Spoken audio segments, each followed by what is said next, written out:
பற்றி சொன்னால் சொல்லிக்கொண்டே போகலாம். கர்ம வீரர், படிக்காத மேதை, ஏழை வங்காளர், கல்வி கண் கொடுத்தவர் என பலராலும் போற்றப்படுபவர் கர்ம வீரர் காமராஜர். இவர் விருதுநகரில் 1903ஆம் ஆண்டு ஜூலை திங்கள் 15ஆம் நாள் குமாரசாமிக்கும் சிவகாமி அம்மையாருக்கும் மகனாக பிறந்தார். இவர் எளிய குடும்பத்தில் பிறந்தாலும் ஏற்றம் பல கண்டவர். காமராஜர் 6ஆம் வகுப்பிலேயே தன் தந்தையை இழந்தார். வறுமையின் காரணத்தினால் பள்ளி படிப்பை பாதியில் நிறுத்திவிட்டார். 1954ஆம் ஆண்டு தமிழகத்தின் முதல்வராக பதவியேற்றார்.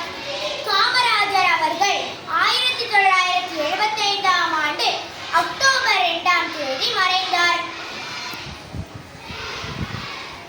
கல்வியில் புரட்சி செய்த காமராஜருக்கு நன்றி தெரிவிக்கும் வகையில் ஜூலை 15ஆம் நாளை கல்வி வளர்ச்சி நாளாக கொண்டாடி வருகிறோம். நன்றி, வணக்கம்.